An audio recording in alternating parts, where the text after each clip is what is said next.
Como decía al inicio, estamos hoy celebrando la memoria de Santa Clara de Asís. Recordemos que San Francisco y Santa Clara surgen en una época de la Iglesia en que la cultura, el ambiente, todo era de cristiandad.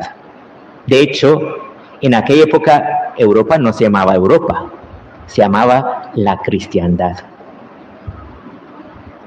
¿Y qué sucedía entonces? Pues que mucha gente era muy generosa con la iglesia, se construían las iglesias, se daba para el culto y muchas cosas que siempre los cristianos han sido muy generosos.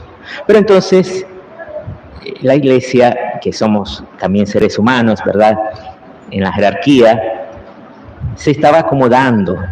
En la jerarquía se acomodaba a disfrutar de esos bienes materiales que los fieles aportaban y todo eso, y se estaba acomodando.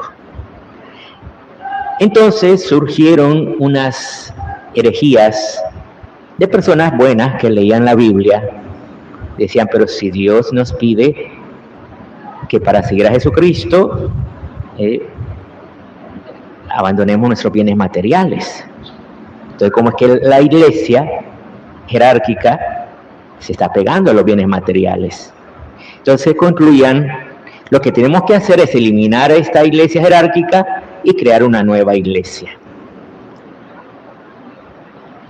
Incluso mataron a algunos obispos. Pero es aquí cuando Dios inspira a Francisco de Asís, que escucha el mensaje del Evangelio y no dice, vamos a eliminar a la jerarquía, no, dice, no, yo quiero vivir el Evangelio, y empezó a vivirlo. Y lo interesante es, ¿quién era Francisco de Asís? No era un hombre pobre. Su padre era un comerciante en telas, próspero, que le iba muy bien. Y cuando San Francisco renuncia a los bienes materiales, va a tener que incluso renunciar a su padre, porque el padre le dice, pero si yo te lo he dado todo, ¿de qué estás quejándote? Entonces dice, bueno, está bien, pues renuncio a ti también, para poder seguir a Cristo. Y fíjense que, o sea, el punto de San Francisco es simplemente querer vivir el Evangelio. Lo mismo, entonces, mucha gente que conocía a Francisco era un muchacho común y corriente, que no creamos que la Edad Media era algo aburrido, no, fiestas bacanales que decían en aquella época, y Francisco asistía a muchas fiestas junto con sus amigos, que eran los ricachones de la ciudad. Entonces, cuando Francisco se convierte, todos sus amigos se quedan como en shock, ¿verdad? ¿Qué le pasó a este? Y se quedan asombrados. Y empiezan entonces, que eran todos de la élite de Asís, a seguir a Francisco, y abandonan todos sus bienes y empiezan a vestirse con vestiduras muy pobres, muy pobres. Santa Clara parece que no conocía, al inicio no conocía directamente a Francisco. Escuchó hablar a uno de sus seguidores y entonces ella se interesó y decidió seguirlo, aunque sus padres tenían otros planes para ella. Sus padres pensaban que se casara. Es más, como también ella era de la élite de Asís, a ella, siendo mujer, le habían dado estudio, que en aquella época no era común que a las mujeres se le diera estudio. Sin embargo, ellos, siendo sus padres y teniendo las capacidades para hacerlo, le dieron estudio a su hija. Pero ella decide abandonarlo todo y seguir a Francisco. O sea, seguir a Francisco significa seguirlo en vivir el Evangelio tal cual, en la pobreza, en la humildad, en la sencillez. Y cuando ella llega donde Francisco, le cortan el pelo, ella se cubre, ¿verdad?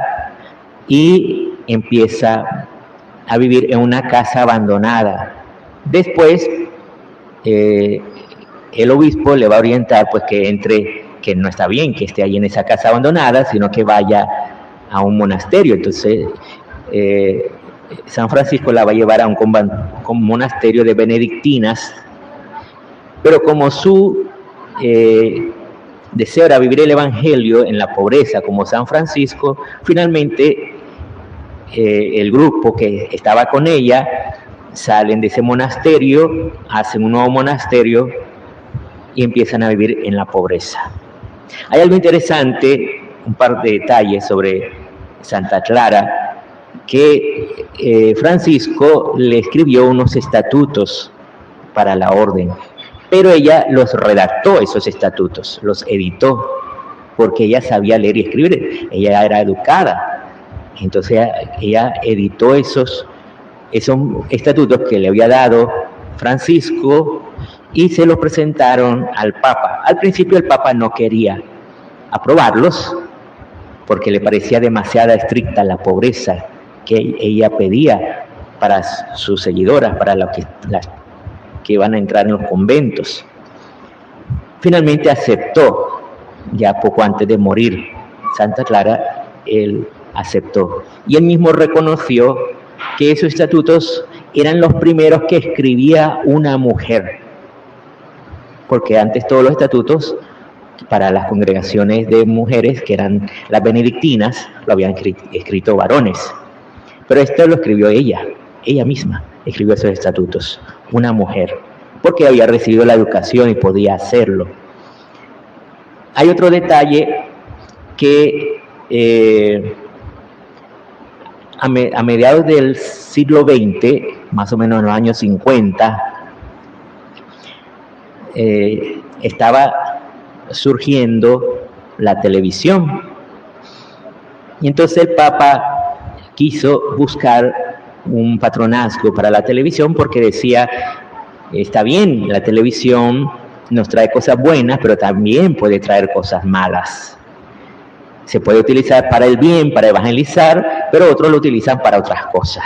Entonces hay que buscar un patronazgo para que la televisión esté bien orientada. Entonces nombró a Santa Clara patrona de la televisión, pero ustedes se preguntarán, ¿por qué Santa Clara? Si ella vivió en la Edad Media, que no existía nada de eso. Sucedió algo que es la razón por la que ella fue nombrada. En cierta ocasión ella se enfermó bastante. San Francisco la fue a visitar, estuvo conversando con ella todo el día, pero llegó el momento en que se tenían que retirar porque iban a misa. Era el día de Navidad y venía la misa del gallo a medianoche. Entonces todos los frailes y las religiosas se fueron, dejaron a Santa Clara en la habitación porque no se podía levantar de la cama, tan enferma estaba que no se podía ni levantar. Entonces Dios le concedió en una visión ver y escuchar la misa, en una visión, que es algo que después entonces el Papa dice, por eso la nombramos a ella patrona de la televisión. Pidámosle al Señor, también por intercesión de Santa Clara, que nos dé sabiduría para saber manejar todos estos dispositivos que hoy tenemos a mano, ¿verdad? Que no nos esclavicen, sino que sea un servicio también para nuestra propia conversión y para el anuncio del Evangelio. Oremos.